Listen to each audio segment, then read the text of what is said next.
Hi everybody, Tiffany here. Welcome to my quilting life. 25 patch blocks. They're in rows. Now we just got to put the rows together and put a border around it and call it a day. So this is the longest process of me making a quilt ever, because I should have had this done a long time ago, but I was saving every single step for videos for you all. So yeah. Today we're not going to do the multicam because I figure since there's such big pieces, long big pieces, that it's easier just to have you guys over there, because I'm pretty sure by now you know what it looks like at the sewing machine. So I didn't set up all sorts of cameras and stuff. It's one of those mornings. I got up at 6 and said, should I go on at 7? Nah. Should I go on at 8? And then I thought, nah, I'll wait till 9. But I decided to come on at 8, so so that I could do this, because I want to get it done. All right, so nobody's in the chat. All right, so I'm just gonna get started because, well, yeah, I'm just gonna get started. So I have all my rows. I pressed them last night, literally. So it's all ready. I laid them out right here, as you can see. So I have row 1, 2, 3, 4, 5, 6, 7, 8, 9, 10. All right here. So I'm just gonna. Hi, Laura. Hi, Ingrid. Hi, Catherine. All right, so I'm just gonna take row 1, and this is gonna be. They're long, so I have to make sure that I get it right. And I took the little tags off that said what block was what video and stuff, because when I was ironing them last night, it was definitely getting in my way. So tell me you ironed it off camera. Yeah, I ironed off camera. So here's row 1 right here. Here's row 2. I'm just going to, because you could see that there's no sashing on top of row 1 right here, so you know that that's the top. The bottom of row 2 has sashing and nothing on the top of it, so it hooks to the bottom, which row 1 has. So that's how I know to keep them in order. So I'm just going to line them on top of each other, and in my hand onto my lap, because I'm not going to pin. I don't need no stinking pins. Just going to line it up and just kind of accordion fold it onto my lap, because it is long. Try to keep it nice there, like this. And I'm just going to start sewing. And when I come to the sashing, meeting up with the sashing that's built onto the blocks, I'm going to have to flip seams because I have everything pressed in towards the black fabric. So I'm just going to flip it right here on the edge like that, so that they're opposite of each other. That's the only thing I'm going to do, because I didn't press them out, because then obviously it would be weird. Whatever. I just flip them and then I'll press them nicely when I get to this iron after each row. I'll make sure I've got stitch legs. I'm going to back stitch on every single row. I am using black thread, like always. Hi, Judy. Hi, Joyce. Hi, Michelle.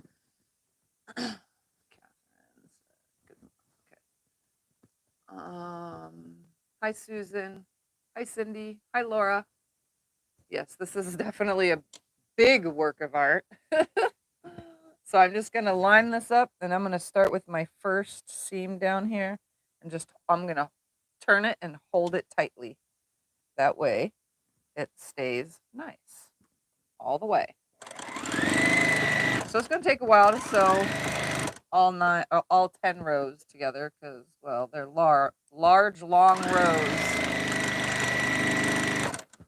And then I'm just going to nest this seam. I'm just going to be nesting them all the way down. And I think my phone is ringing. Let me make sure it's not important. That's the only thing about filming on my phone, is when it rings, it vibrates, you guys, in the video.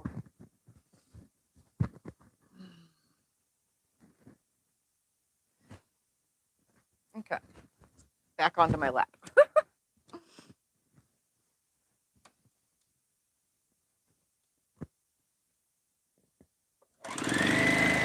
So when I have a sashing, at least on my table here, that's when I will nest the seam.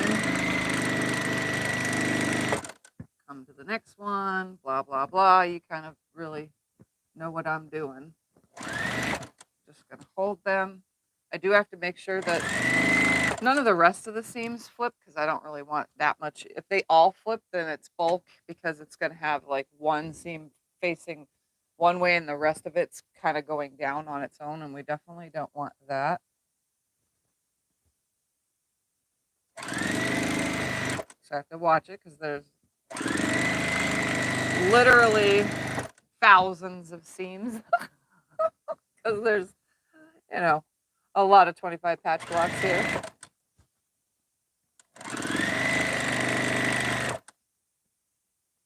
But I shall get it done.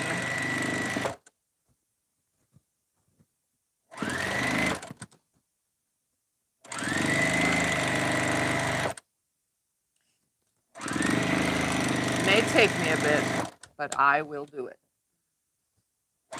And it will be nice.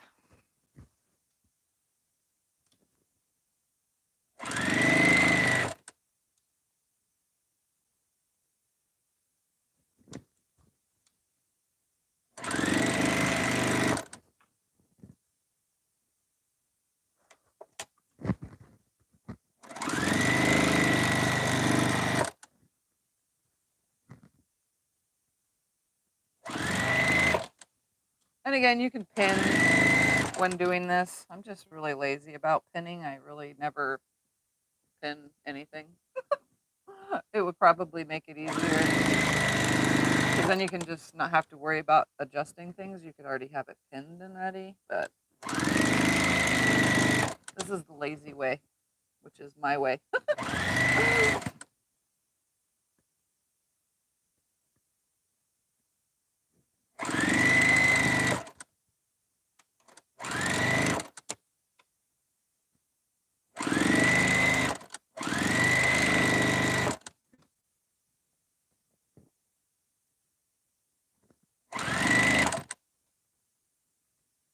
All right, to the end of this.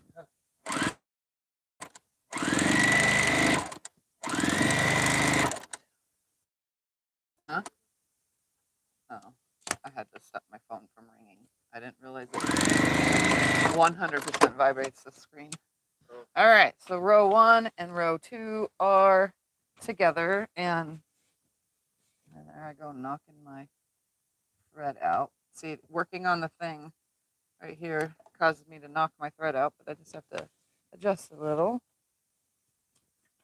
We're going to scoop all these over a bit. That way I can finger press down for now.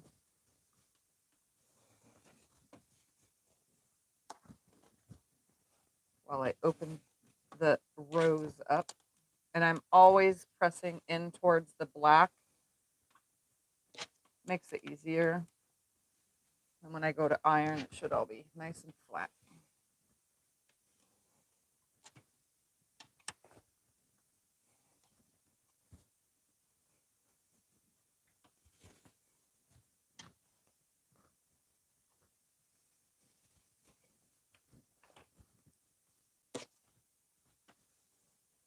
So you can do this in rows. If you numbered your rows, I didn't. I just laid them out because remember, I really don't care where anything landed.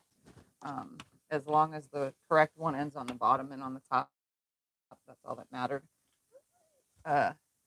You could sew them in rows of 2 and then put the 2s into 4s and so on and so forth. But I'm just going to go ahead and pick up my next row, which is 3, and put it right sides together and sew on down.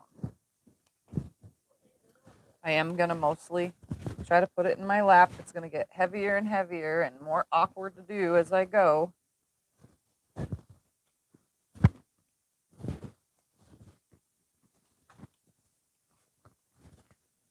It's a lot of quilt.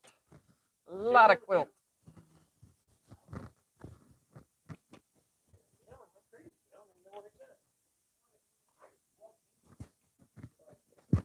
All right, now onto my lap and sew it. Again, I'm back stitching at the start and stop of every single row because well, I don't want it to fall apart because it's going to get heavy and it's going to be pulling weight on this table as I sew it together. So definitely want to make sure we backstitch. Somebody came to say hi, everyone. He wants to say hi. How are you guys doing today? I'm here, and I'm being annoying. He's a cutie kitty. I basted a quilt on the long arm this morning, and as soon as he sees the thread hanging from the long arm, he just has to have it. So I gave him a big chunk of it. Sometimes I think I waste more thread giving it to the cat than I do sewing. It's kind of funny. There's 10 rows of 9 blocks. There's 90 total blocks. And to be clear, you stabilized the blocks, right? No, I did not. They're just sewn regular. I put the sashing on the blocks first. Do you sandwich it on the long arm? Yes, the long arm. I do everything else from quilt top on the long arm. Once the back is made, I load it all on the long arm. When did you start this? I started this in 2019. The 25 patch blocks. I started putting it together 3 videos ago. This is the 3rd video of putting it together. There's a whole entire playlist called 25 Patch Block Series. Are you going to put in a quilt show when you're done? I don't know, honestly. I mean, it is a lot of work that I put into it, and it's very different. It's nothing I've ever seen in a show, but we'll see. I could, though. That's a good possibility. Well, next year, you just had ours this year. Yep. Not next year, it's the following year. Yeah, our local show is not this year, it's the next year. So are you going to do a black binding? Not sure, but I am going to put a black border around it, and I am really tempted on putting the more 2.5-inch strips all the way around, and then one more skinny 1.5-inch border to finish it off. Oh, I'm air sewing. Woo! Every now and then you got to, right? I'm not really paying attention here. I've been air sewing for like a while now. And I'm going to have to roll bobbins because this one's not going to last me the whole thing either. How big will it be when it's finished? Well, it's going to be 98 by 108 with just one more of the black borders. But if you go more with 2.5-inch squares and then keep going with it, then it's going to be a king size, 100% king size. All right, I'm going to roll some bobbins real quick. That way I don't have to do it when this one runs out. I didn't think about that because I was using white yesterday and the day before and the day before and the day before. So I run out of black fast with these. I'm pretty sure 2 bobbins will suffice. At least they better.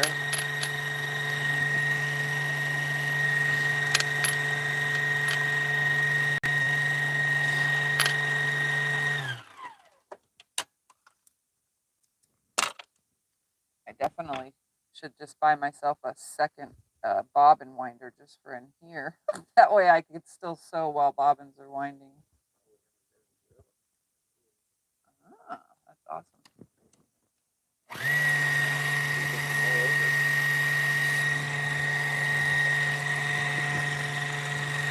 All right. I got these little bobbin buddy things to keep them nice until I use them. So I keep all these right next to me because I ran out of space in my bobbin holders. So I've been keeping a ton of them next to me in my little bobbin holder buddy things to keep it from when it falls on the ground. That way I can not have to wind the bobbin back up. All right. Let's get back to sewing and hope that I realize the next time I'm air sewing.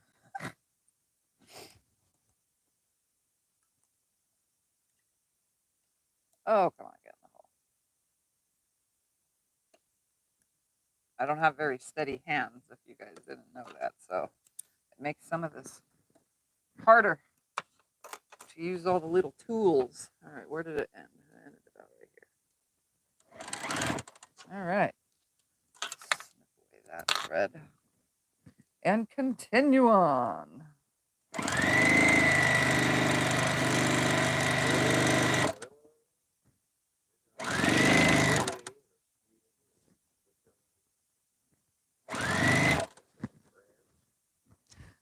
All right, getting close to the end of adding row 3. Let me go to row 4 and 5 and 6 and 7 and 8 and 9 and then 10.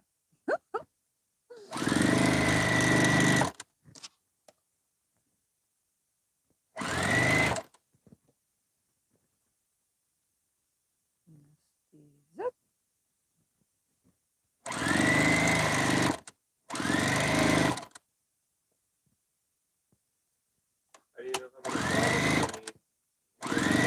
I never know how many bobbins I need. Honestly, I don't really pay attention to that. That's why I always run out of bobbins of the color I need when I'm on video. Because I don't pre-plan or think about that kind of stuff. I just make and roll bobbins as needed. I'm pretty sure a project like this, though, would need about 15 bobbins. Pre-wound and ready to go.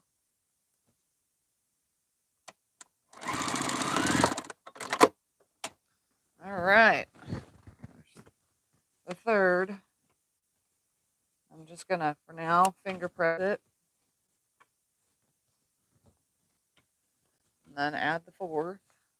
Oh, I don't even want to finger press it now. That takes too long. I'm lazy. I'll wait till I get to the iron. All right, next row. You need to iron it for you? No, it's fine. You can iron all 4 of these then after I get it on here. How about that? Okay. Were you on the last one yet? On the 4th one. Yeah. All right. I did not pre-lay this out flat either. I'm just gonna sew my jumbled mess in my lap. You know, I get frustrated if it takes too long to do something. That's another reason why I don't pin. Because it takes too long.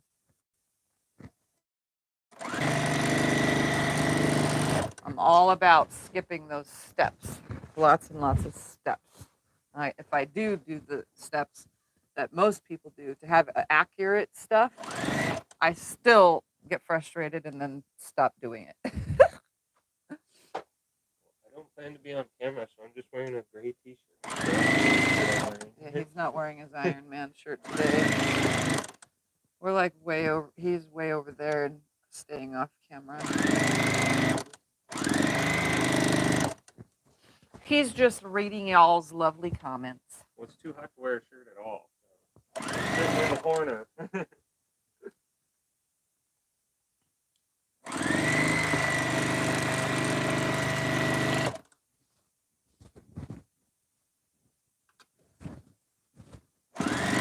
I still have pretty darn straight, I'm not going to say perfect, but pretty darn straight and flat quilts and squared quilts with skipping all those steps, because I get a lot of comments asking how do I keep everything so straight and flat, and you know, how do I get my seams to nest so perfectly and blah blah blah. Maybe it's because I skip steps, I don't know. But yeah, I just do whatever.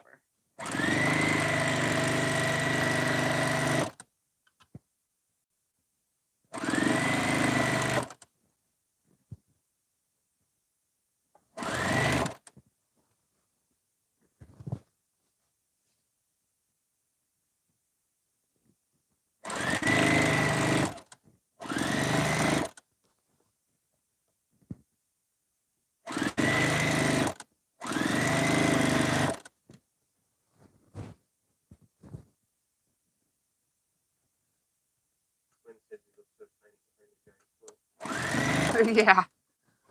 Just wait till it's done. This thing is like massive compared to me.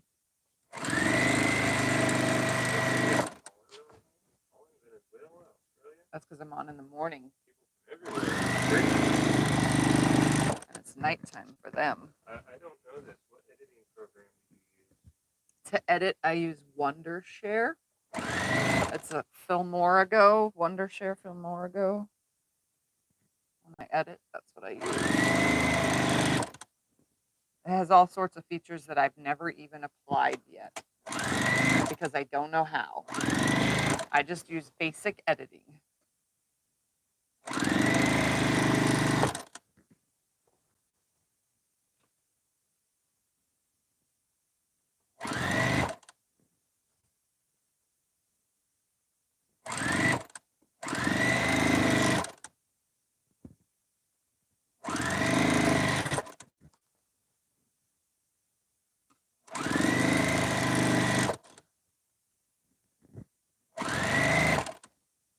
All right, coming to the bottom of this one, and I'm going to hand all this off to Scott so that he can press all the rows towards the black.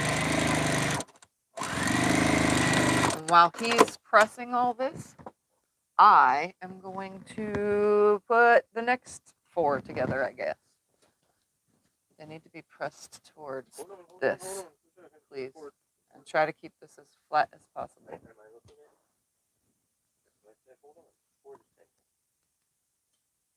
You're showing me stuff. I don't know what you're showing me. Okay, now what are you showing me? I need all this pressed towards the black. Okay. Towards the black. See where it wants to lay that way? And keep it all flat, because if you bunch it up, it won't land on the next one properly.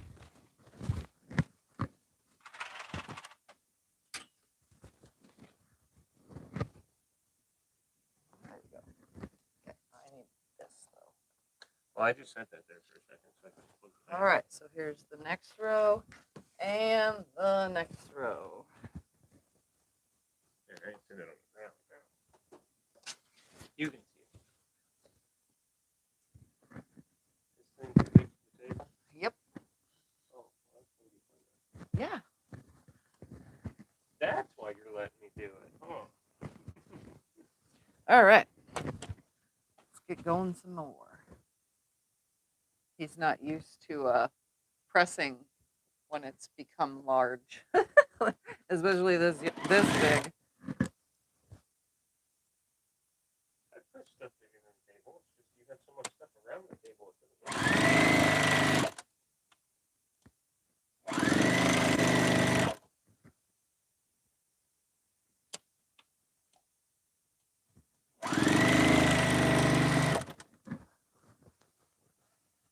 The table doesn't have anything on the sides and the back and all that. It would be a lot easier.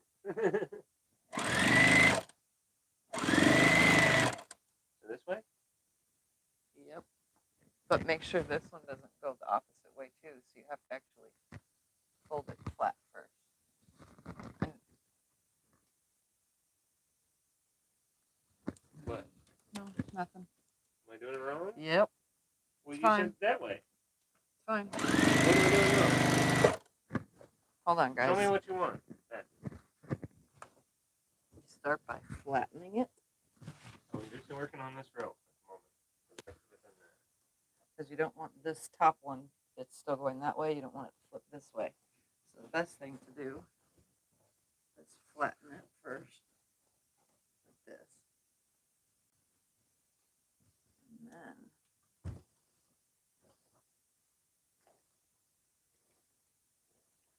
you just want me to iron both sides of the black, is that what you're saying?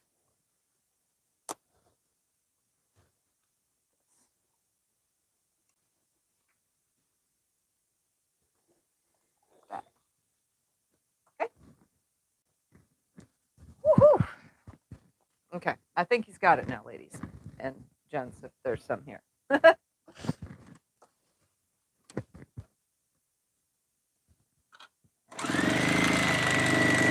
All right. Welcome everyone that's joining.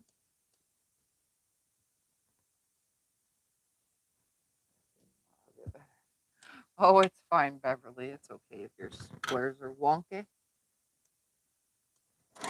Some of mine are wonky too.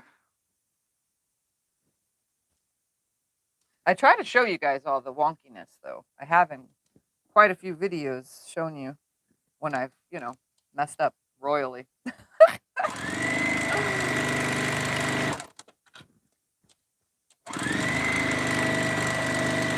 Take your time. Patience is very important here when you're making this kind of stuff.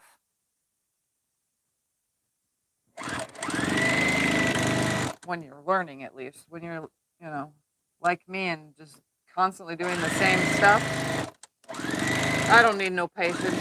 I just sew. If it comes out okay, it comes out okay. If not, oh well. No big deal. As long as it don't fall apart in the wash, that's all I care about. Because when I first started quilting, everything fell apart in the wash. Well, actually, my son's quilt didn't. My second quilt's the one that fell apart because I used gingham and jersey and whatever else and cotton and you name it. I threw it all into that second quilt and it became a disaster.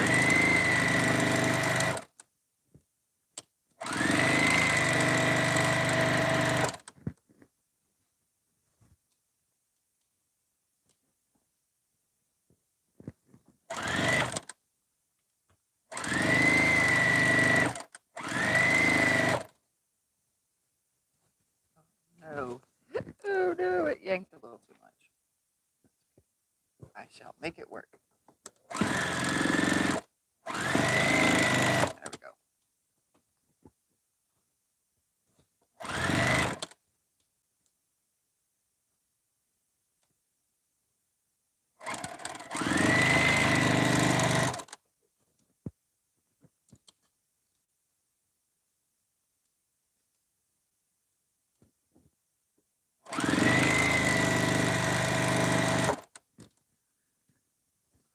Okay, this row.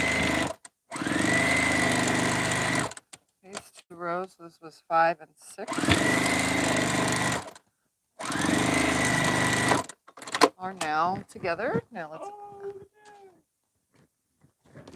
open it up and add the next. Oh, there's an iron on it. Well, I don't know where to put it. I'm going to put it on the floor, and I'll triple. All right. Almost done.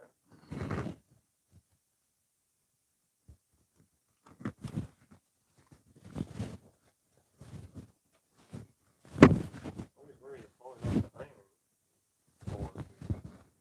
The excess ruins all the stuff that I just ironed. Oh, yeah. All So right. that was all just iron. Now it's just all thrown off the side. Thank you, Jackie, for the thumbs up reminder.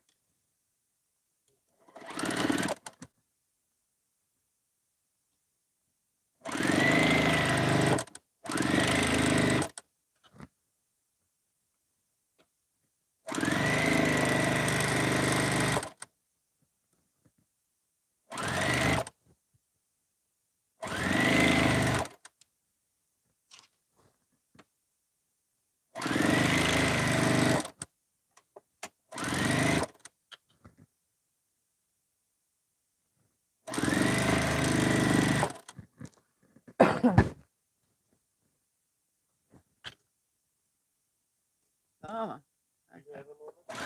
yes, what?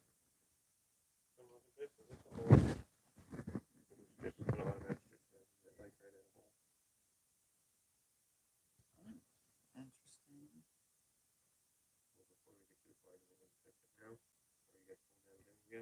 No, I think it just pulled up a chunk of thread and it just looks weird.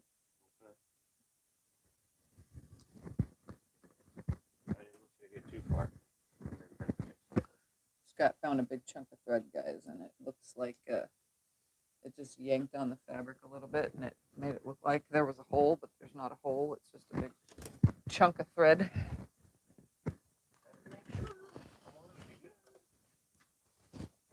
But both seams are there and they're fully intact. I want it to be good for you, my love.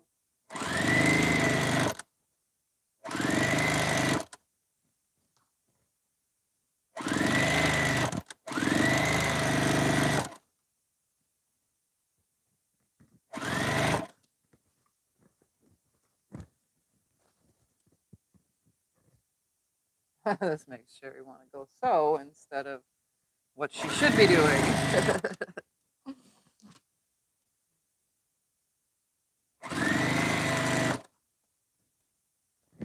What the heck? I didn't notice I was air sewing again. Possibly. That wasn't a full bobbin, guys. I shouldn't air sew no more for a while. It's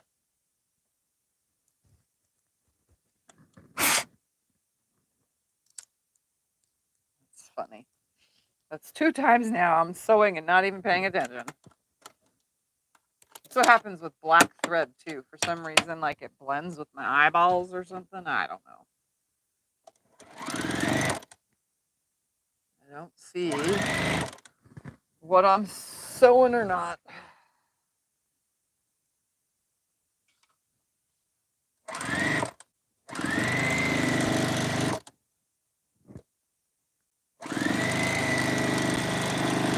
I didn't sew as far though with my air sewing that time though. Which is good.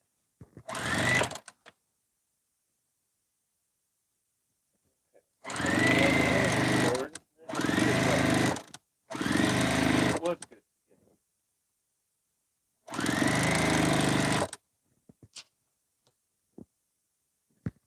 Where do you want this? Just hold on to it for a second.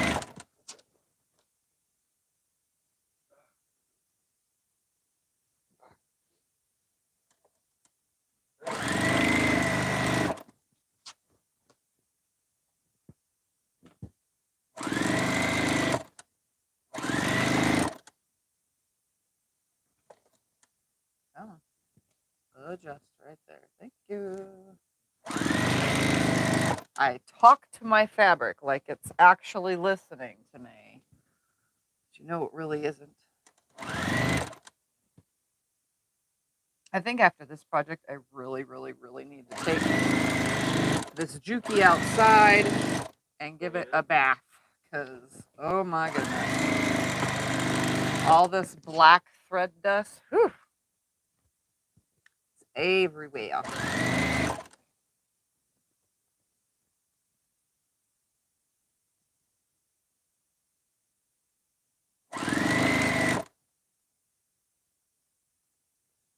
Come on, when I put you somewhere, you stay. Thank you.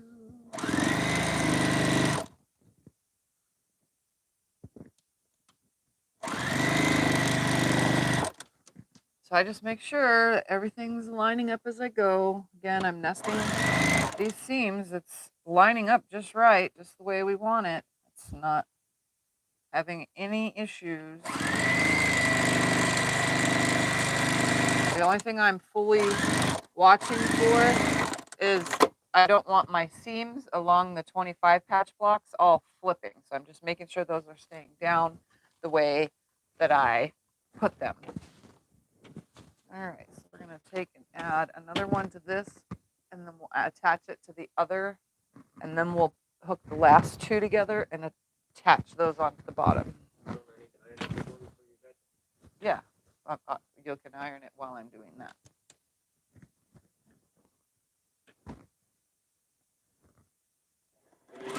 There to blow up the sewing machine. Huh? What? You use compressed air. Oh yeah, that's how I clean my machine is with air compressor. Yeah. And then I also, you know, I do wipe down in there. We wash all the plastic parts. Like I have Scott I take the whole thing apart, and then I give Scott all the plastic stuff, and then I work on all the metal stuff with the air compressor. And then before I put the whole machine back together, I lube it up. So that way for like the first month after a cleaning, this thing sounds like it's brand new. But I sew so much that it doesn't last very long. And then I just keep up with my routine oiling throughout the week.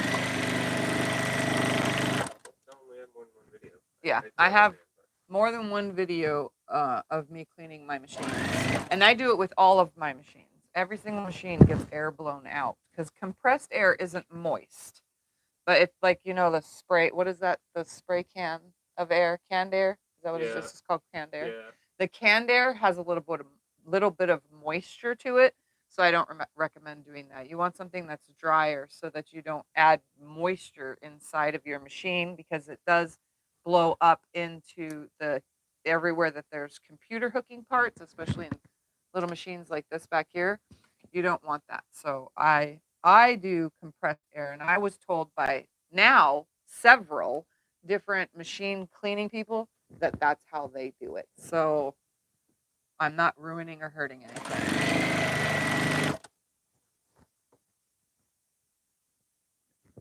And I do it just a certain way when I blow it out, where I'm not pushing the yuck back up into the top of the machine. I blow everything down. Anywhere that there's a like a hole or an access point, I blow in downwards so that everything comes out.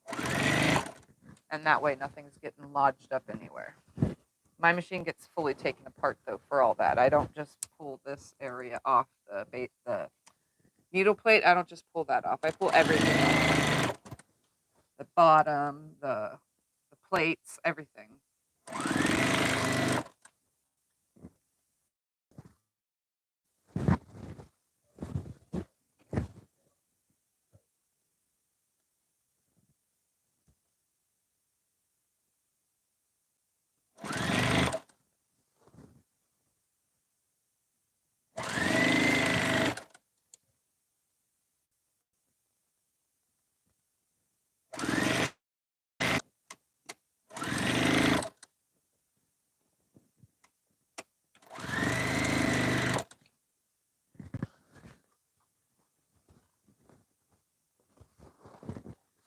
Let this fall real quick.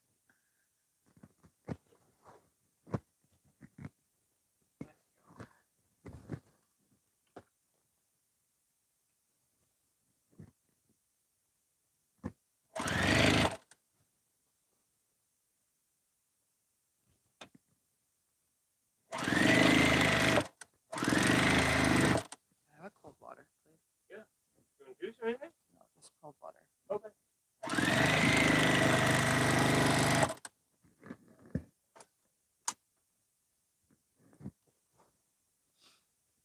Whew.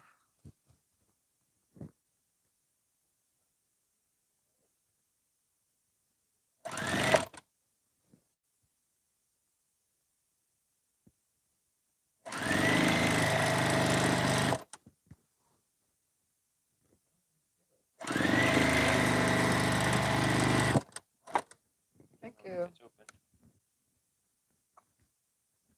It's open.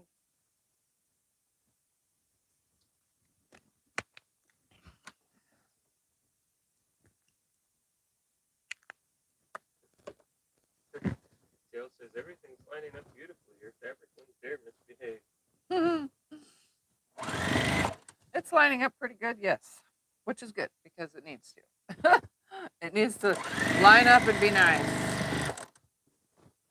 Oops, and I let that seem. Is there like a truck out there? Oh. I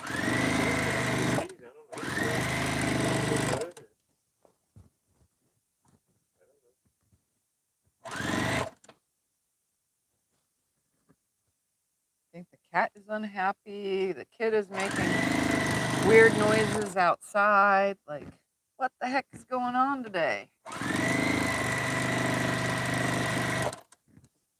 Okay, almost. Don't have anything right now. You said you wanted to do all the cleaning. Yeah, well, that requires a vacuum.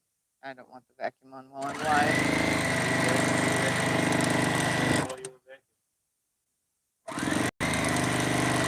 All right, Scott can press this. Well, technically I don't. Actually, I'm just going to attach it. All right, so what I'm going to do, I'm going to just lay this on the floor, put these two together real quick. So this is the 9th and 10th. You notice the 10th doesn't have anything on either side. Oops. Wait. You want me to move this one on the chair? I can set that one on the chair that I'm sitting on while I'm ironing. I'm going to be standing in anyway. Goes this way. No, it's fine. Give me a minute.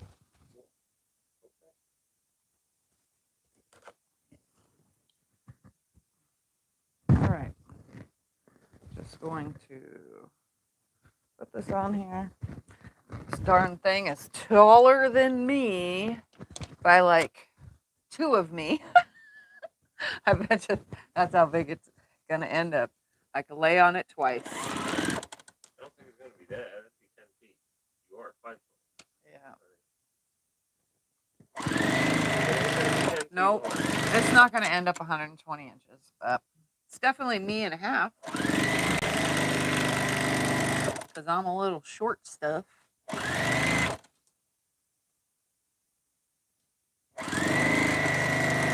I hated being short when I was a kid because we used to go to Magic Mountain a lot.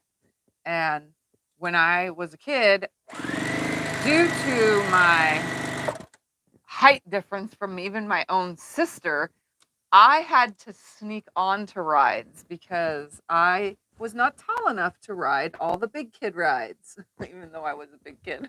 I was the oldest, you know, but I was short. So I would wear a big, thick pair of shoes that had at least this much extra bottom on the shoe, kind of like, you know, the newer Shape Ups by Skechers, but, you know, the 80s versions.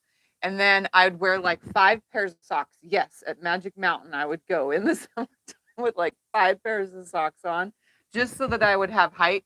And then they would look at me and they'd go, as soon as their head was down looking at my feet, or their head was up and my feet were not being looked at, I would stand on my tippy toes so that I'd be tall, and they'd look down at my feet and I'd be flat footed, and so that I would be tall enough to ride the rides because I was always left out.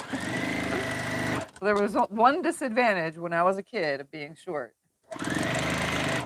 The good thing about it, though, is it made me an even better gymnast because I was short.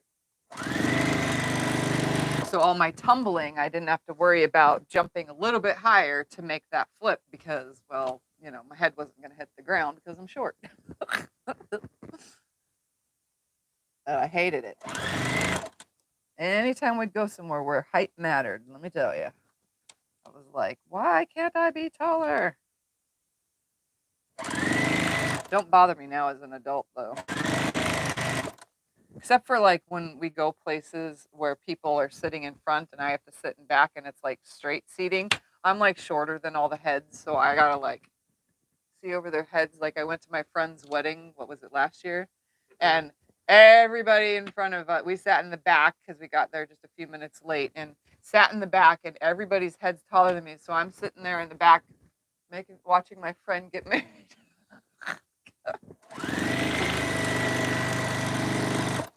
I couldn't see over anybody's heads. He's all taller. And another thing about being short is when I sit in a regular height chair, my feet do not touch the ground. They just sag and hang there. And, well, my legs go numb faster. So I don't like that. That's another thing I hate about being short.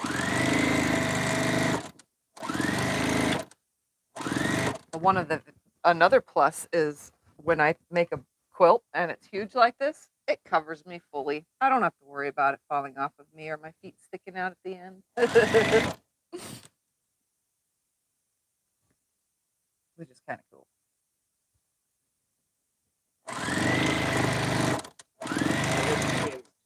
Better than being too tall. One lady was saying she was tall and she hated it because she was taller than all the boys in high school. Oh, yeah. That's cause for 100% getting bullied or stupid jokes. Although my last name got stupid jokes when I was younger. Oh, everybody gets something picked on in high school. Yeah. Yep, that's a high school.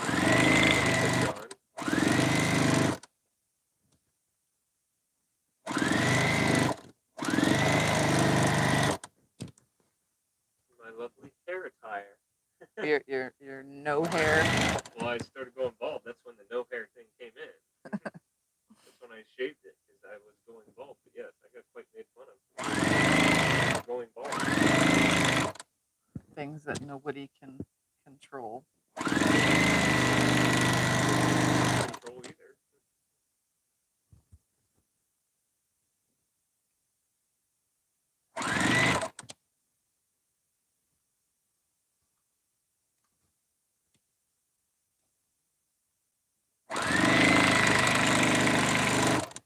I only got bullied because in high school,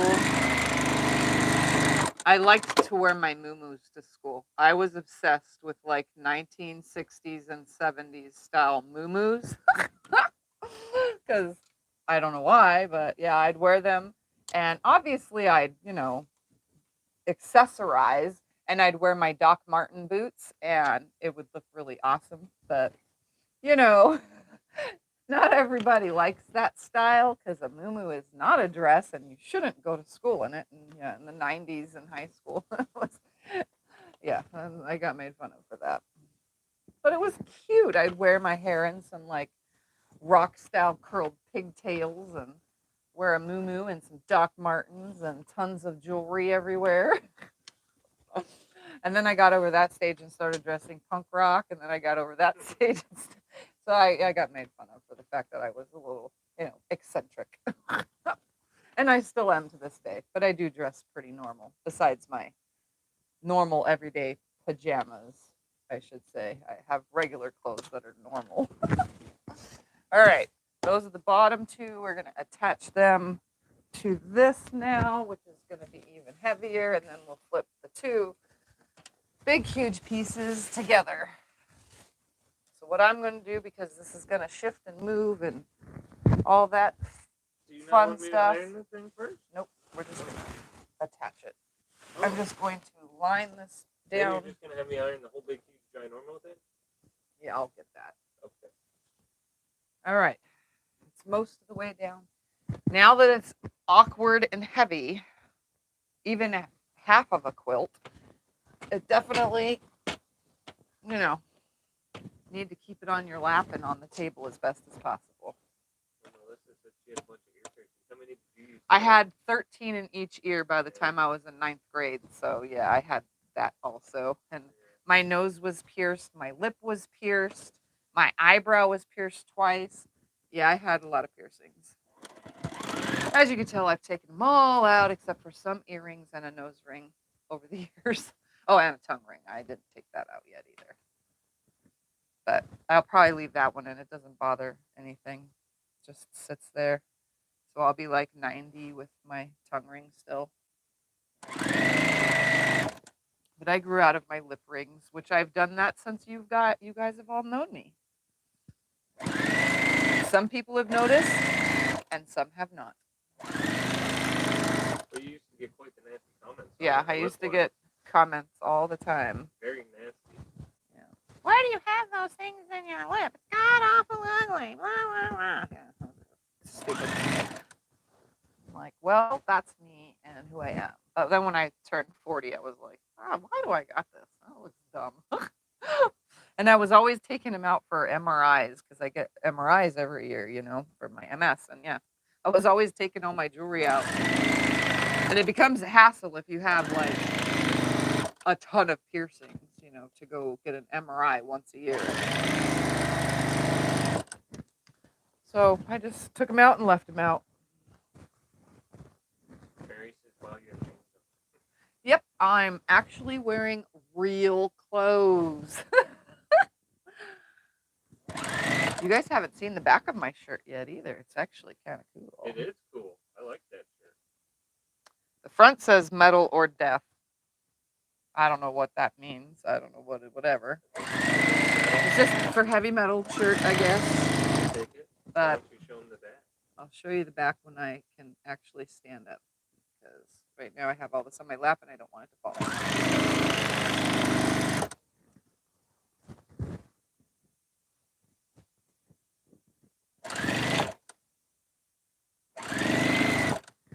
Yep, I put normal people clothes on for you guys today, or else I'd still be in a nightgown. Because it's rare I wear regular clothes.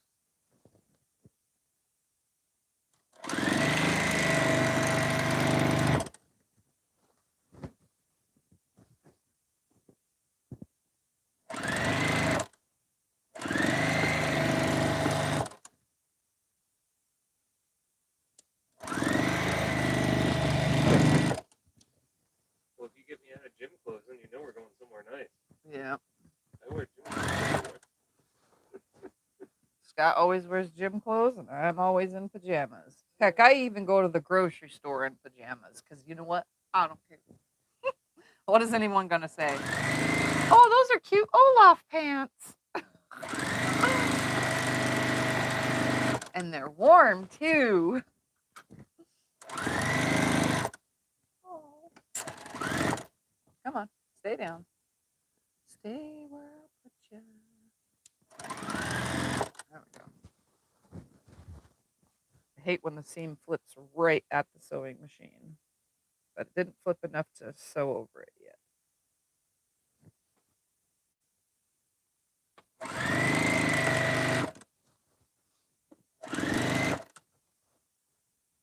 Lots of adjusting here. Just wait until I sew that last seam. Whew. And then we're going to press it and then add a first border. And then I don't know whether I'll do the rest on video or not. We'll see how much time I have. Technically, I have all day. You went on at 8, right? Yeah. Okay, we'll take 52, so you're not even an hour yet. Oh, okay. All right, coming to the end of this. It will be, without my adding borders, 98 by 108. All right. So that's the back of my shirt. I like the back of this one. All right, here we go. We're going to attach this big, huge piece now to this big, huge piece. So I'm going to make sure that the top does not have anything on it, so I know that that's the side that I'm going to flip this onto. So I can do it one of two ways. I can put it on this way, or I can put it on the other way. But I'm just going to go this way because this is the way I already am. And now we're enormous.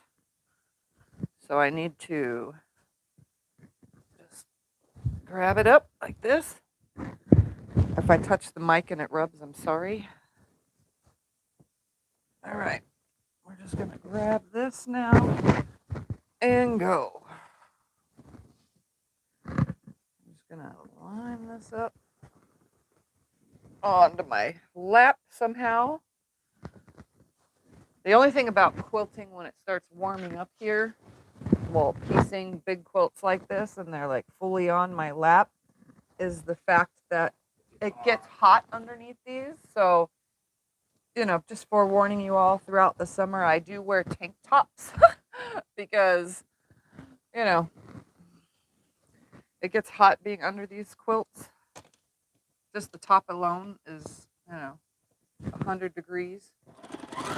And this room, because it's filled with fabric, doesn't have the circulation it should, I don't think. I think all the fabric kind of stops the air from flowing nicely in here. I definitely need to get my hand on that bottom layer. Oh, come on. There we go. Right there.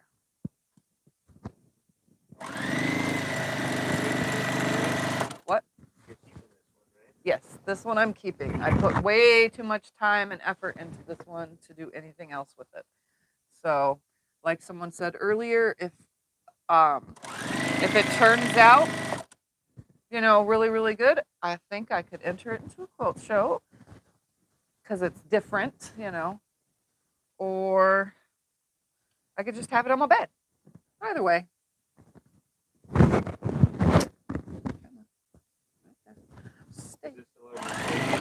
Nope, the largest quilt I ever made was 120 inches by 120 inches. My neighbor's custom quilt for their really, really tall king size bed. And I won the awards that are up there. That's from that. And it was the largest quilt, actually, but any quilt show that I've ever been to, that quilt that I made was the largest quilt I've actually even seen at a quilt show. But they told me the biggest I can enter is 120 by 120. For this, I'm probably just going to buy a 108. A couple yards of, not a couple, actually more than a couple because I'm going to need it. Of a 108. Yep. Because it's going to be longer when I add the next borders than 108.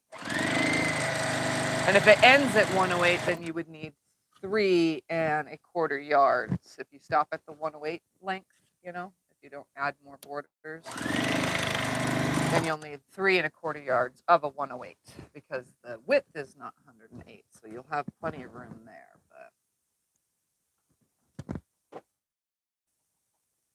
come on. Right there.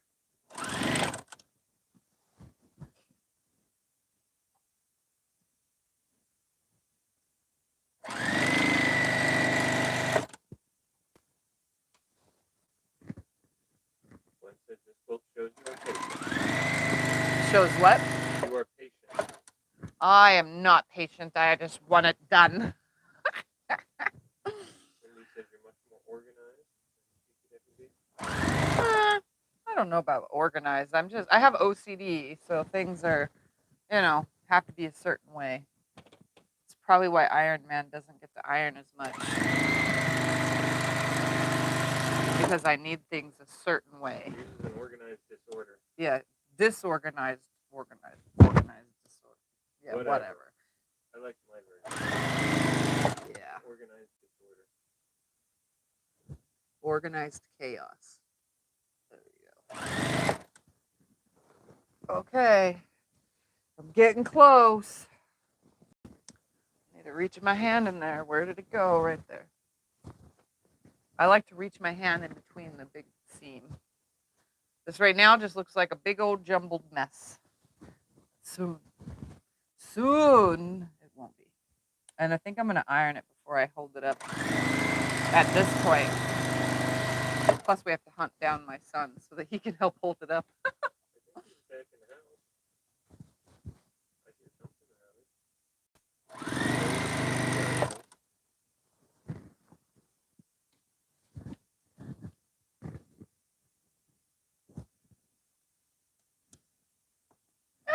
No, don't go there. Come on. Ooh. This is definitely a workout. Yes, I'm going around it again. Black right there. And then I was going to take 2.5-inch squares and make more border. More border.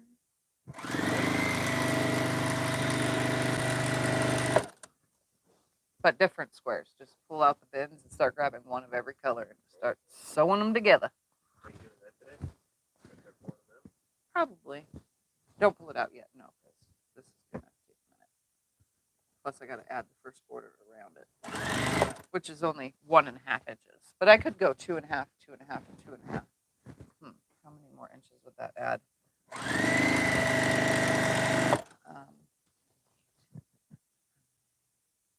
That would make it bigger than 108 by 1. Hold on, I'm thinking right now. I'm going to make it 108 by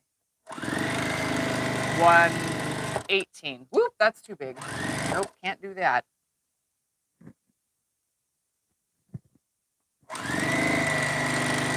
Oops. Why do you need 3 separate 2.5-inch borders? I don't need 3 separate 2.5-inch borders. Oh, I was to make it bigger on the edge with the first one, and then another 2.5. That would be one big wide border. I would make it. That's 12 inches.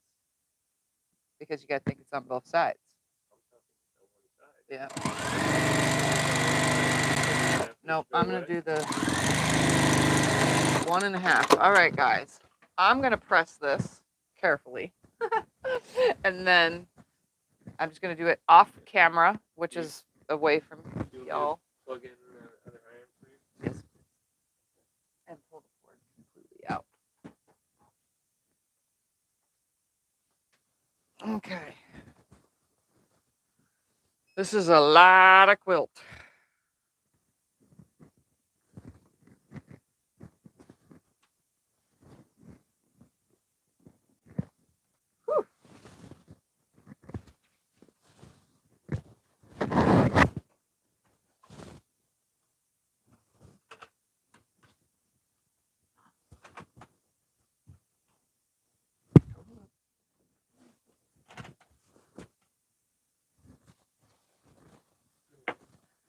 This is why I have a big ironing board, guys.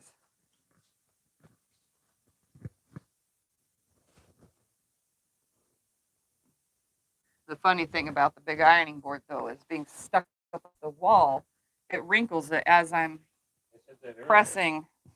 That's the only bad thing about it. It needs to be in the center of the room. I was thinking about just keeping it in the living room and just pull it out as I need because it's collapsible.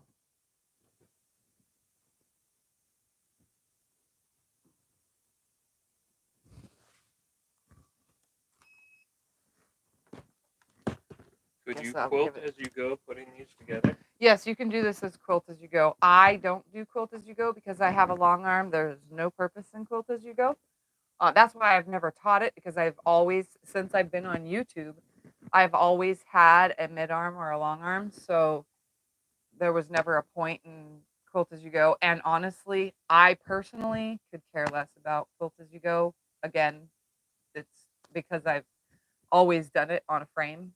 So yeah, but this can be 100% done as quilt as you go. You make all your blocks, the backing of them. I don't know how the quilt as you go. I think it's smaller. No, it's bigger than because then you just add your 1.5-inch sashing and put. There's like 5 different ways to do it. You could put the batting in between, or you could make your batting and your backing bigger, and then you fold them you hook them together backwards, and then fold them to the front, and then you fold them over and stitch them down.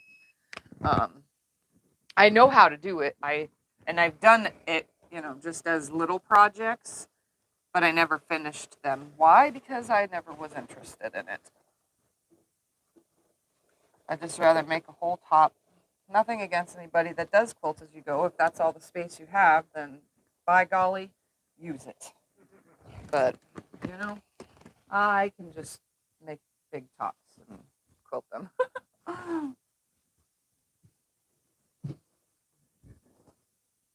And then struggle pressing them because it's so big. But it's so nice.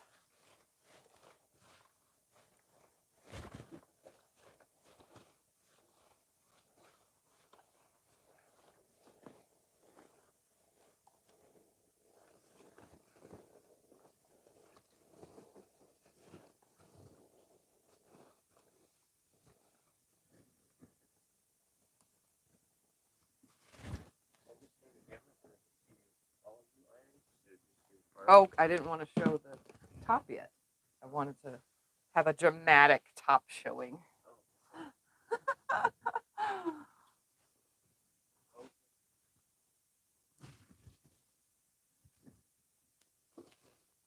Nope, they could just see my butt when it comes over to this side of the screen, and that's it. Can't even see my body, huh?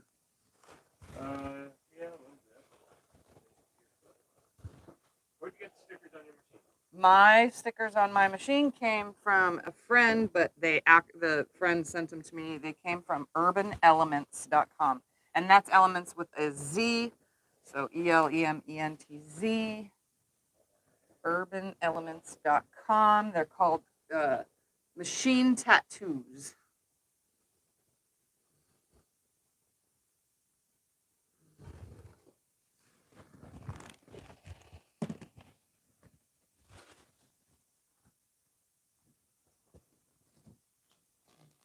Did we ever try and see if we could be an affiliate with them? With Urban Elements? No, they don't have a program. Oh. Sorry. At least that I know of. I mean, I'll have to check that out. they sell embroidery designs. So I can go back on there again and see. Well, lots of people ask about your machine stickers, so I mean, get them some business.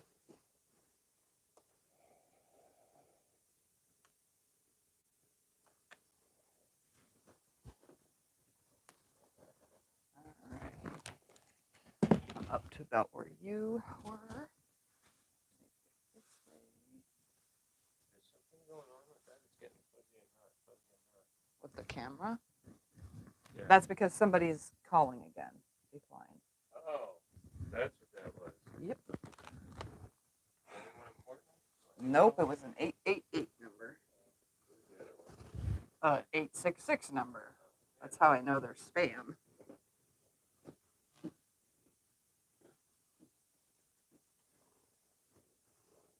Almost done, guys. Almost done. Requires 2 passes on the ironing board because my ironing board's only 64 inches long.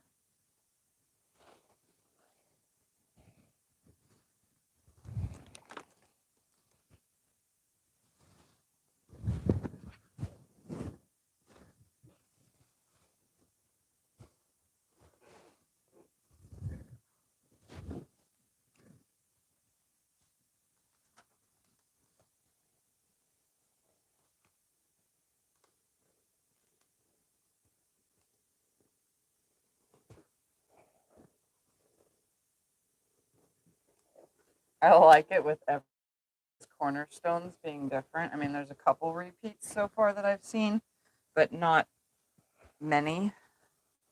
So that's not really that noticeable.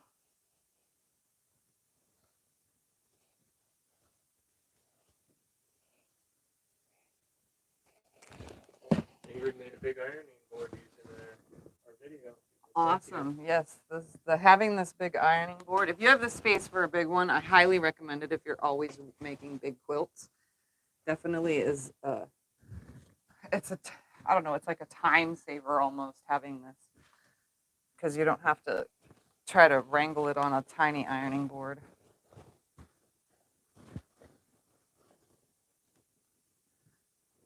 Plus it always fell off the end of my tiny ironing board because of the shape of a regular ironing board. So if you have the space, this is definitely worth having.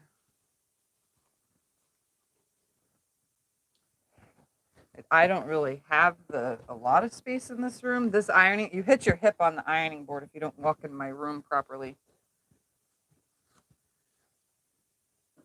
All right.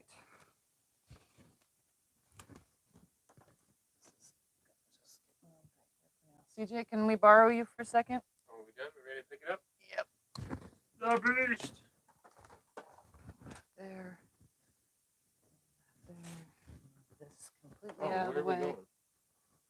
You guys are gonna hold it up. Oh, I'm gonna stand over here. Yep. Yep.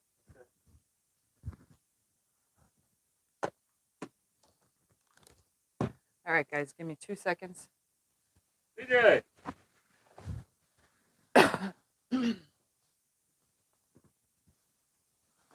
You don't have to be on camera. You want me to stand up on the chair?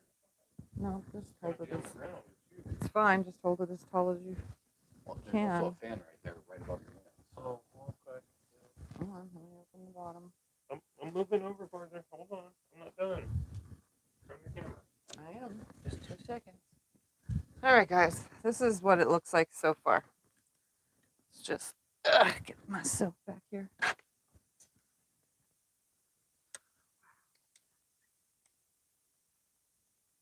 Enormous.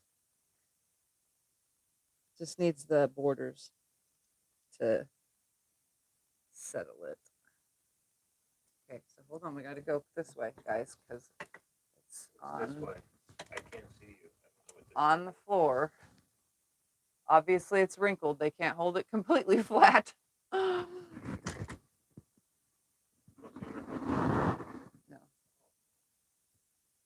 Oh, look at my 2 birdies right inside of each other, facing the middle. And my doggy and kitty is offset, so there's that. And then those are offset. All right.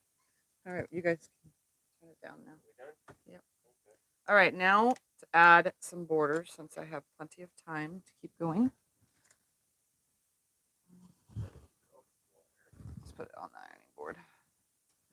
All right, so I know that it is 108 long, so I need 3 strips of fabric down the sides, and I know it's 98, so I need 2 3/4 inch, or 2 3/4 of a piece down the other side. So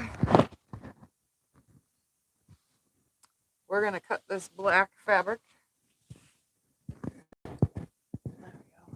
see more. I'm going to cut some 1.5 inch strips off of here.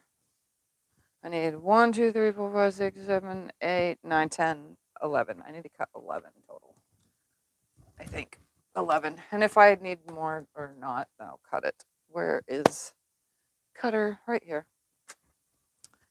This should be a straight edge, right? Right? It should be. Is it? Oh, yeah. Oh, yeah. It's straight. Or not. No, it's not. It's kind of a little off. Just a wee bit. Well, they're all over. All right, guys. Oh, I do have to say, I don't know if you guys saw it or not. I was struggling with my rotary cutter. I forgot what day it was, but I was struggling and struggling and struggling. For 4 straight days, everything I was cutting always had 2 nicks in it where it missed the fabric completely. And it was in the cutting. So it left 2 nicks. So that was around, right? CJ had just changed the blade for me before the 4 days, you know? And I was like, it can't be the new blade. It can't be the new blade. Turns out I changed the blade, put this one in. Absolutely. The other one was absolutely cutting perfect too. It was soft. You know how a new blade feels. It's soft. It just goes. You don't have to put any pressure or anything.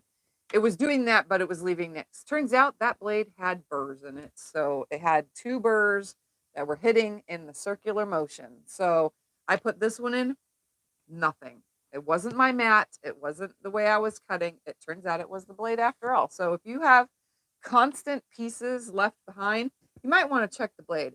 Even brand new blades could have a burr in it. So just watch that. But I put a brand new one in now, 2 days ago now, and nothing. No problem since. I'm so happy too. All right, I'm going to cut, what did I say, 10 or 11? I said 10, 1.5 inch strips.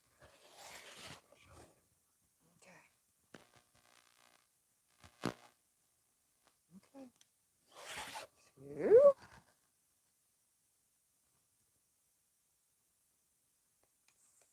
3. See, it's like cutting like butter now, which is what you want. 11 strips? 4. Did I say 11? I don't know. I'll cut 11. 5. I don't remember. 6. I never do the math to figure out how much borders I need. I'm very lazy about that. 7. Right? Is that 7? 1, 2, 3, 4, 5, 6, 7. Yep. And I'm not using much fabric because I'm doing 1.5 inch strips. 8.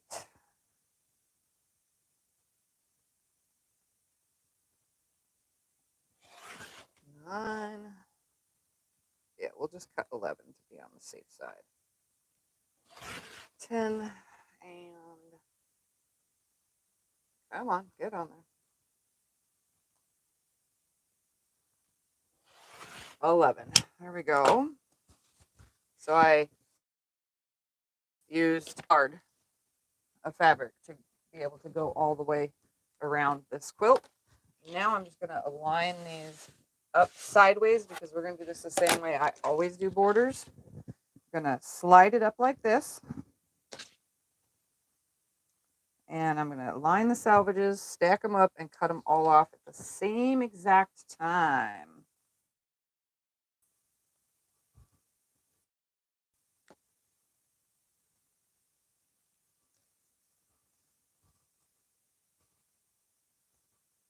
I don't really do this all that straight, but as long as the cuts are all straight, the rest of the piece don't matter. It's the front of the piece where the salvages line up that need to be lined up straight.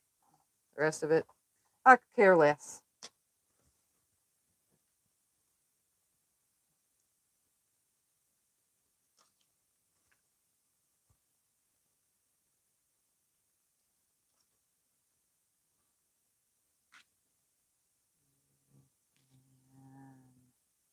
Last one. 4. I'm just going to cut all the salvages off at the same exact time. doing 8 layers. Why? Because I can. Right there. Look at that. Cuts like butter. Now, what I'm going to do is stack them all up like this. Bring it over to the machine as one big, huge stack. And I do this all the time, guys. So I know it's hard to, some people hook their borders on the diagonal.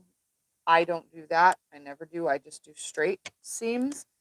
And some people measure accurate numbers. I don't do that. I've never had a problem. With wavy or whatever borders doing this the way I do, because they're still being cut the exact same size in the length, they're still being cut the exact same size of it, and I don't stretch or pull anything, so they still come out square and flat. So what I do is I take the bottom piece. If I want everything to land right sides together, take that bottom piece and toss it out of the way. The next 2 pieces that I grab are already right sides together for me. So I just line them up, slide them through. Then I take the next 2 pieces. Again, they should already be right sides together. And then sew them through. The next 2 should be right sides together, and so on and so forth throughout the whole thing. And then when you get to the end, you'll have just 1 piece left, and that will be your top piece.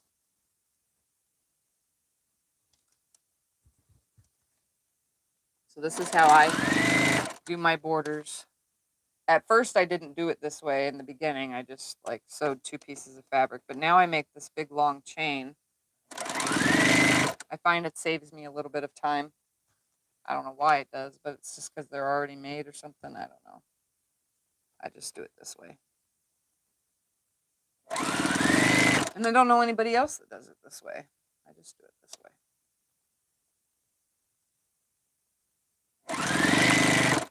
You find those ways that work for you, the longer you've been doing something. And I haven't been quilting for 20 years like some people have, but almost 7 years, and I've got my little quirks of things that I do and I find easiest to save me time and energy and stress. Because the purpose for me of quilting is to keep everything stress-free. All right, and I should have one last piece right here. That's how you end it. So that when I fully take this away and snip all these apart,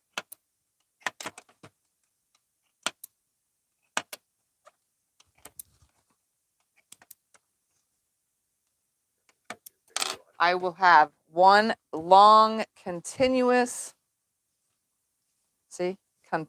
piece, which now, because I'm lazy and I don't want to press anything, I just throw it on the floor next to me. And then I grab my top and I start sewing this on. Why? Because it's easier. I find it quicker and easier. So now I just need to find the length of the quilt. So I know this is one of my top corners. I'm going to get out of the way because this is now big.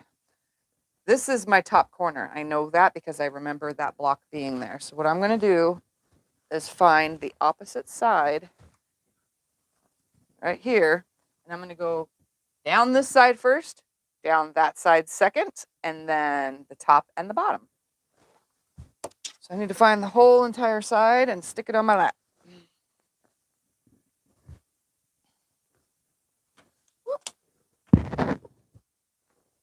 All right, here we go. Grab that fell on the floor. There.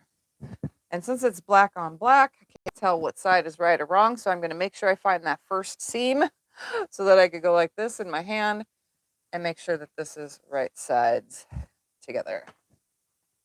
And I just line up the end and sew it on. And I backstitch.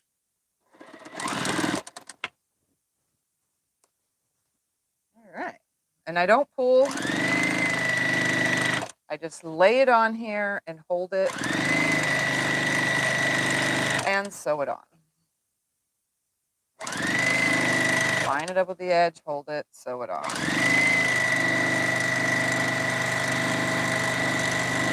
Sometimes I can continuously sew, depending on the how it holds nicely in my hand. I always put my first finger in between, thumb on top, and middle finger on the under the quilt, and just use my fingers to roll it as it comes through. It just guides it along a little bit easier. And that seam should automatically lay one way or another. It's because it's sticking up. I just want to make sure that the underseams are laying flat.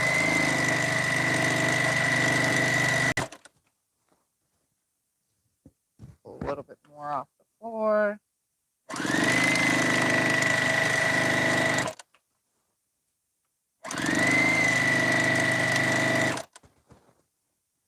How wide is this border?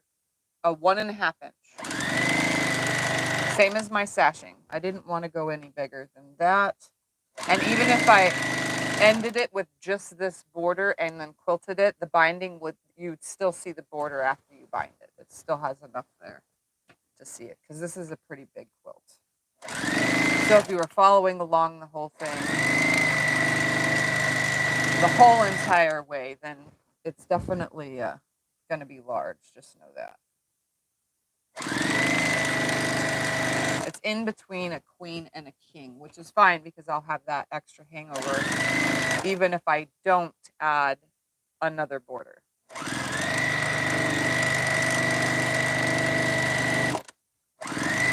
Which I still really want to do with the 2.5 inch square. I kind of want to keep going.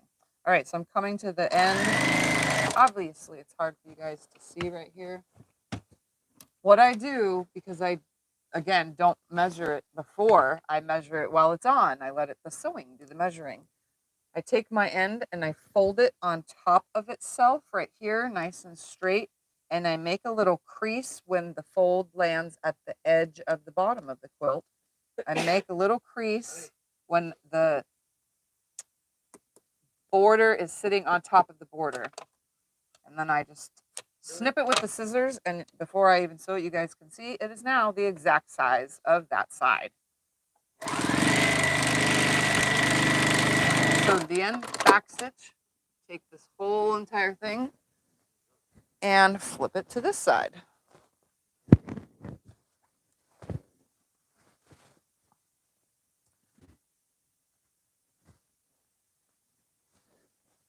All right. This end right here, and this in my lap. If I can find it, there it is. And now the only other thing that I do that's different and weird, because I want the same amount of fabric on each side, is I find the other opposite end of my border, because I want the same amount on each side, seam-wise, and I come to the opposite side instead and start with this one. So it'll have the same amount of seams on each side. I don't know why I do that. Maybe it's an OCD thing, but I want the same amount of seams on both sides. All right, so then I just do the same procedure. I'll line it up on here. Did it flip again? No, it did not. Okay. And then I back stitch and start down this side, and I'll cut it at the end when I get to it. And it should be the exact size of this side of the quilt.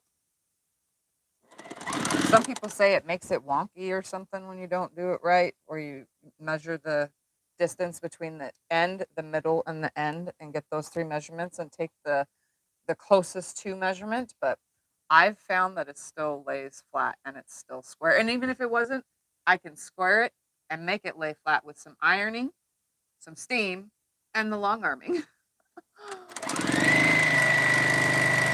So, yeah, I just do it this way because for me, it's easy.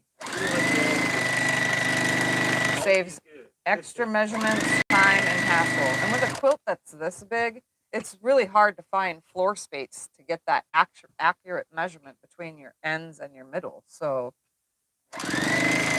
this is just as good. because I'm not pulling or stretching. I just let it lay over my finger and the machine pulls it through, you know?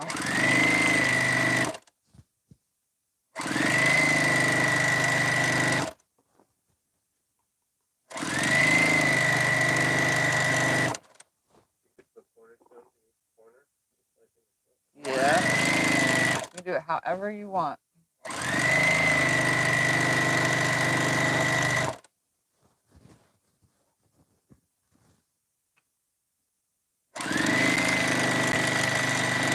I didn't want cornerstones on the outside. That's why I didn't build it on the outside of the quilt. In case I was to just stop at this border. And right now I'm starting to think I should, because I don't really want it that big for my bed. I mean, I do, but I don't. I like the idea of one more, you know, using more 2.5-inch squares all the way around.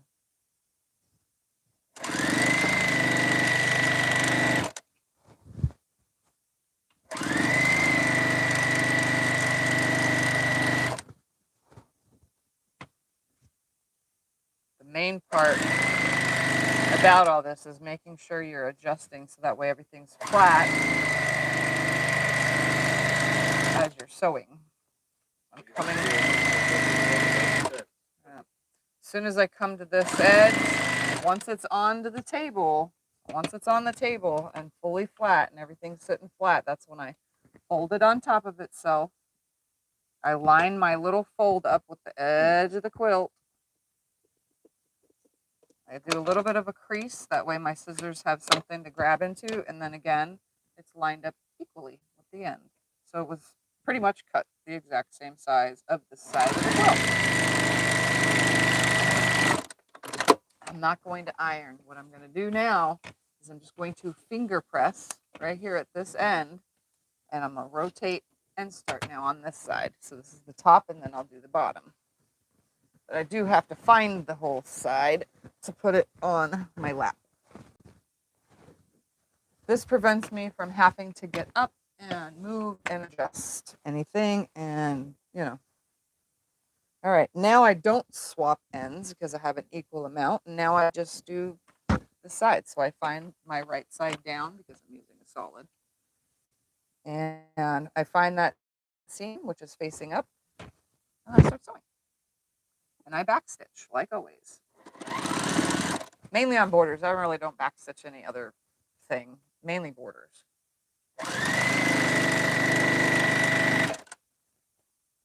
That way they don't ever come undone at the edge.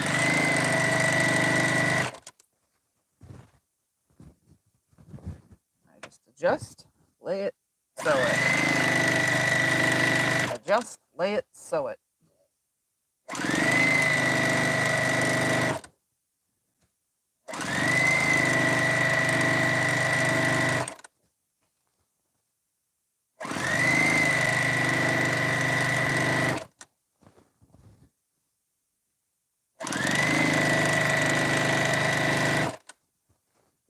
For those that are new and haven't watched the whole series, just know that there's a playlist on my channel.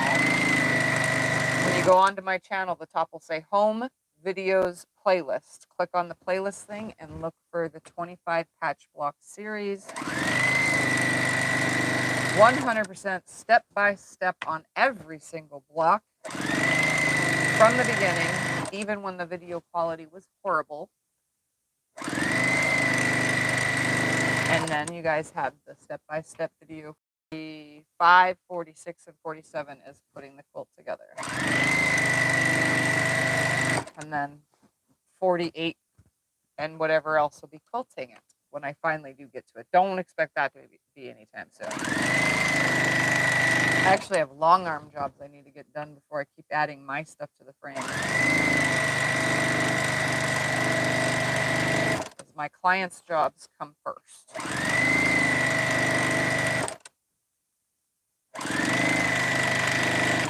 All right, so I'm coming to an end right here. And I haven't folded this piece back yet, but I'm going to get it on to the table. And then I'm going to finger press it back. Just going to nicely finger press it back. It lays pretty flat. I'm going to lay that edge down. Same procedure. I'm going to flip it over just like this. Roll it to where the edge is of the fold is along the edge of the quilt. Make a cut. Sew it in backstitch. So when I press this back right here, I'm just going to finger press this corner back so you guys can see what a corner looks like. So when I finger press it back, it looks just like that. And it's square and equal. So now I'm just going to take this whole thing, flip it to the other side that doesn't have a border yet, and repeat that process, which is the last side. So just going to finger press it back to start. I don't touch the end until I get to it. I'm going to do that same thing so the seams on both sides are equal by grabbing the opposite end. Again, I still don't understand why I do it. I just do it that way.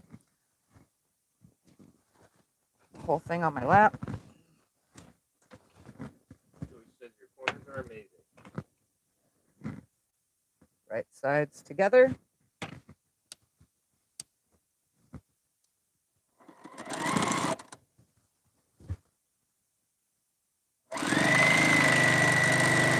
And sew it on. Simple as that.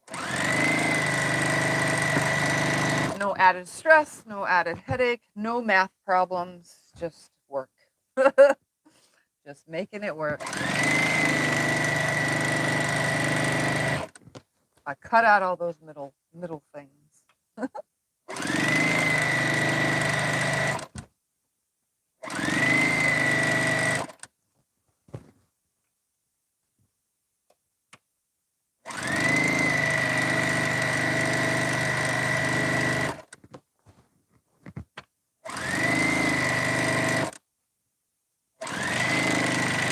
And you don't have to do it this way. You can do it the way you do your borders, do all your measuring and stuff, but this is just me showing you my way of it.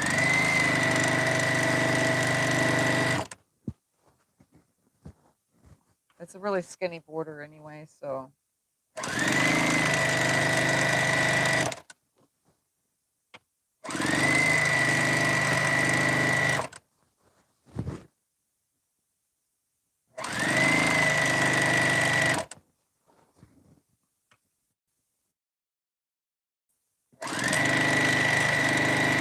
Definitely going to put cotton batting in this because I don't want it to be any heavier than it is.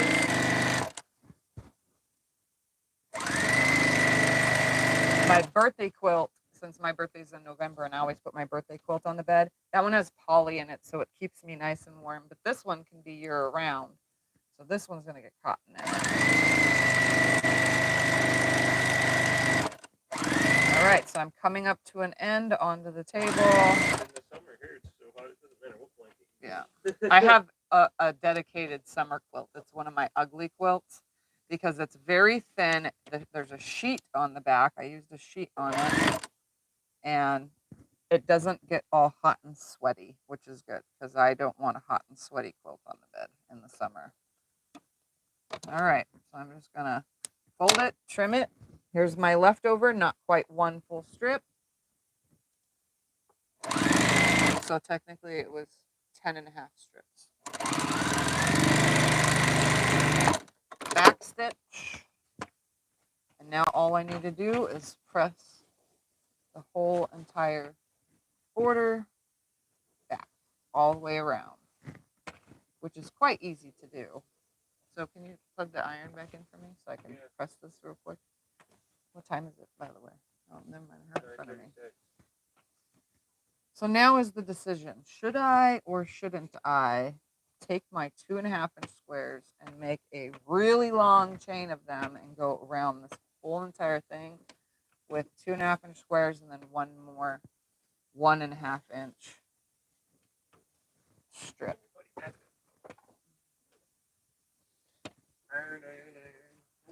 My birthday is November 4th.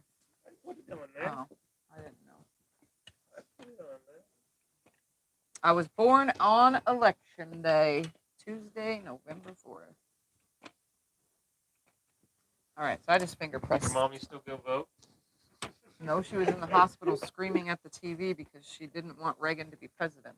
I know you told me. She was giving birth to me as they were announcing it. Ah, no, no! And the doctors thought she was, yelling because it was hurting or something. But no, she was yelling at the TV. Hey, I like it. I don't know who she wanted to be president. I don't know why she would be mad. But... Mom, if you're here, you can say. I don't think That's she's the here. story. That's the story she's always said when I was a baby, when I was a kid growing up. I'm just finger pressing this right now while I try to make my decision. I don't know. Should I or shouldn't I make it bigger? Let's make sure it came out the size that I thought in the beginning, since I don't do math. Let's make sure it ended up that size, and then we'll decide. Because it's enormous, guys. This is an enormous quilt. But it's so pretty. So pretty and colorful.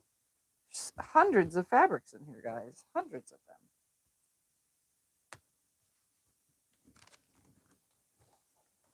Just gonna press this all the way around real quick. Since I mostly finger pressed it, it should go pretty quick. At least two sides of it.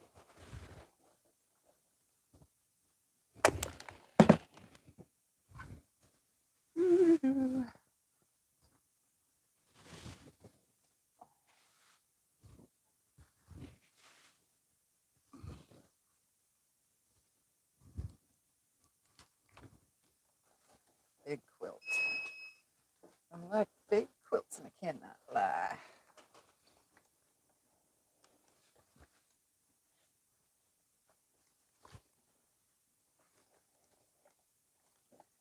I'm just pressing it.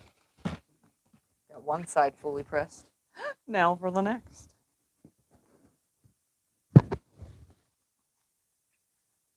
And it'll get one more full, big, huge press when I before I long arm it.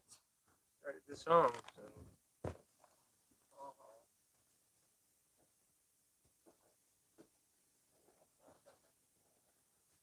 Because it's so big when I go to long arm this. I just take the ironing board into the living room so that it can hang over beautifully and not get ruined as I'm pressing it.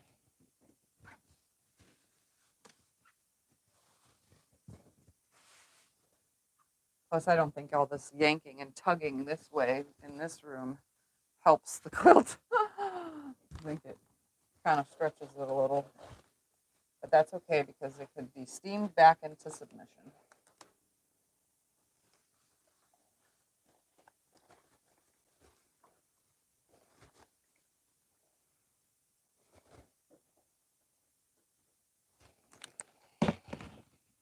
All right, two more sides.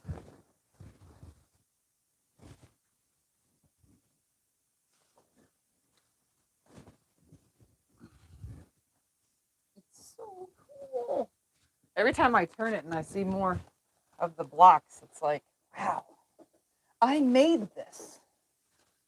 Don't you guys just love that feeling when you finish something and you're like, I did that. I did that. Nobody else feels the excitement except for you, obviously, because a lot of people get the quilts and they're like, oh, that's so pretty. And then like a year later, they don't even use it. But we, on the other hand, are so excited that we did something, especially something like this. Beautiful. Especially when it takes 3 years, like this one did. Not 3 full years, but it started in August. Was it August? Yeah, it was August of 2019. I think. Yeah, I think it was August.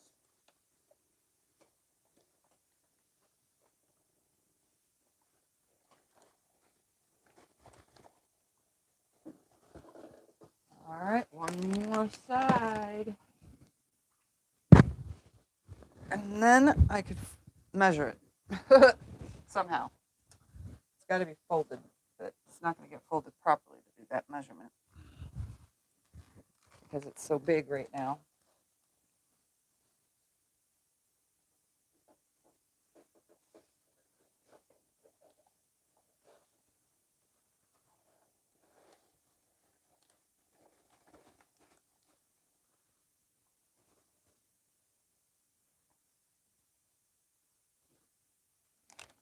I do have to de-thread this thing though, because there's a lot of, it's been picking up thread like crazy around my room and all the sewing.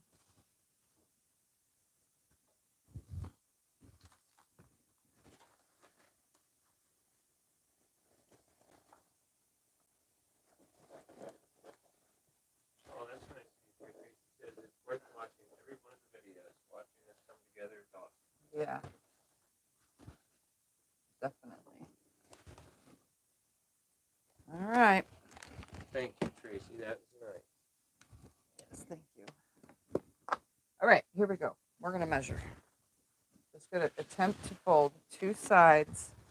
So this is my width first. That folded exactly on top of each other, just like this. All right. And it's supposed to be 50. So it's 100. Woo! Yeah, I don't think I'm gonna add any more. It's already 100. So 98 was off because I probably missed 2 seam allowances.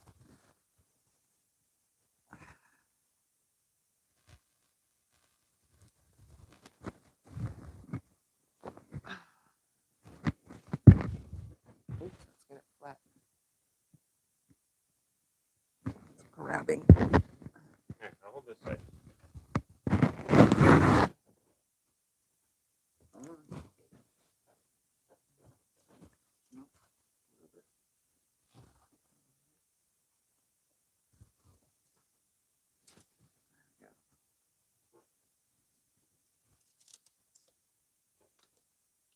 Whoa.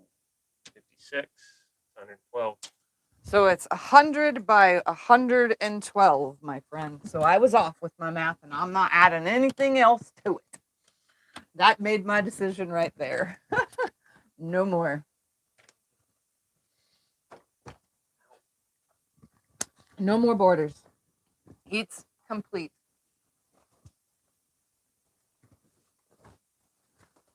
It is complete. So it just needs quilted. All right, come on. Well, it needs to be pressed better and de-threaded and quilted.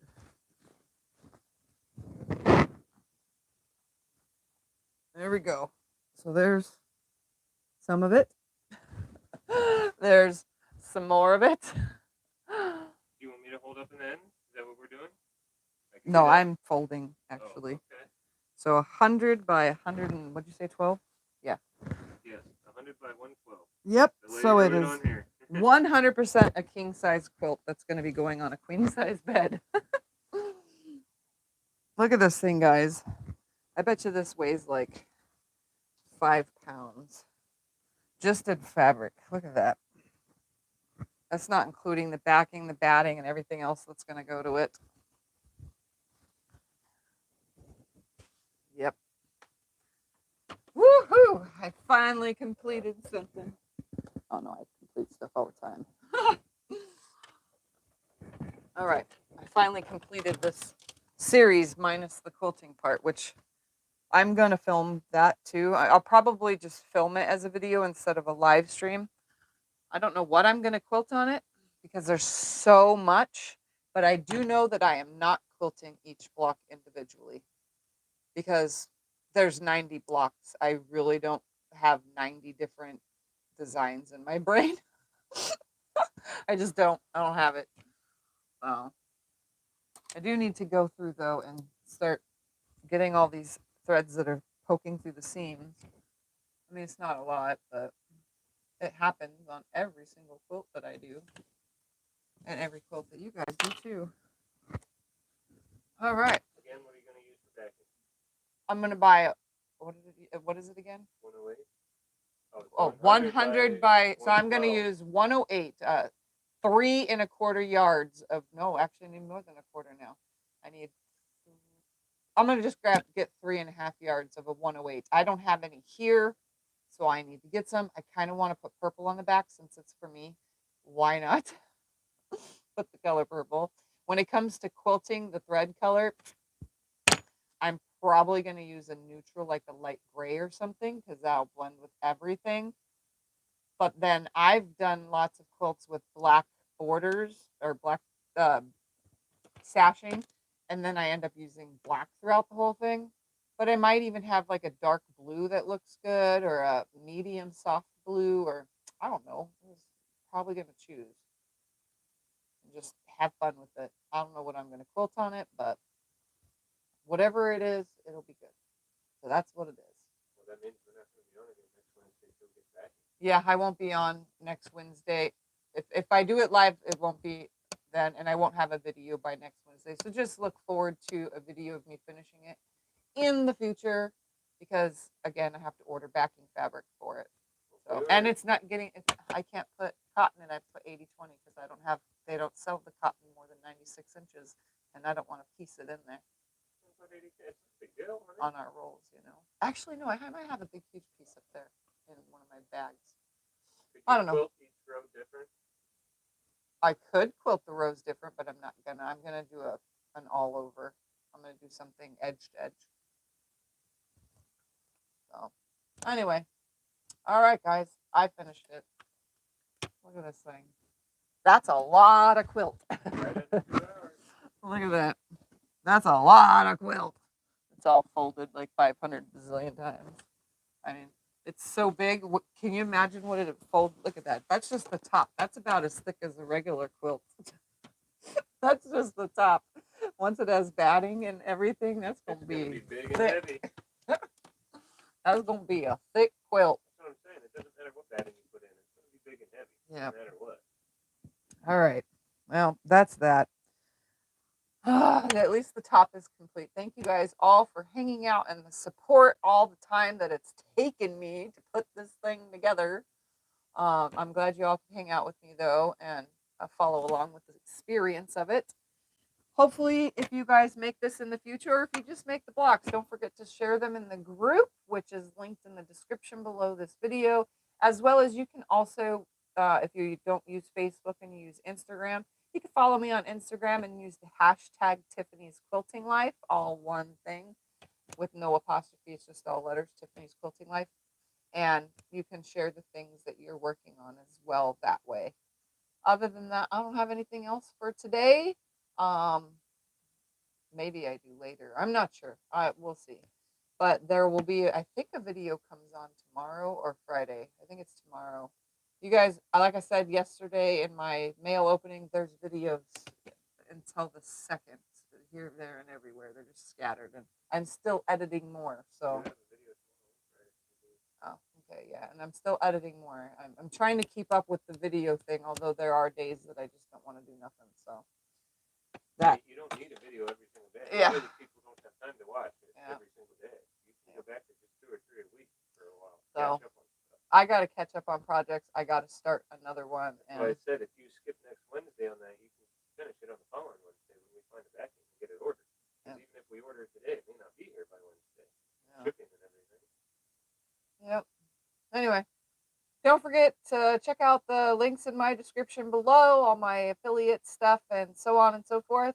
And I'm going to get going now, and it's not even eat time. It's just time to do nothing. Says Joanne says the king size cotton wool batting on clearance for $28. Huh. Wool. I don't want wool, no. No, I have bags of Hobbs cotton in the closet. I just got to see if I have one this size. I usually don't keep the bag batting of smaller sizes. I've used all the big ones, so all I have left is the small ones because I buy by the roll. I don't buy by the batting bag anymore. But I had some, so I just have to finish using it when I have the right quilt for the right batting. Anyway, all right, guys. Don't forget your sunscreen. We told them Oh, yeah. The pool is up. Yesterday, I finished everything. If you guys want an update. So yesterday, I got the pump on. I got the chemicals in. I just finished everything. It's all done. So now I can use my pool when the weather permits it because I don't like cold water. So, and right now it's like 80-degree water. And I don't like 80-degree water. I like 90-degree water. Anyways, I'm going to go. Scotty, you want to press the button for me? Oh, yeah. I'm sorry. I'm used to you doing it over here. Scott has to press the button. Anyways, bye, everybody. Thank you for watching. Don't forget to like and subscribe. Bye.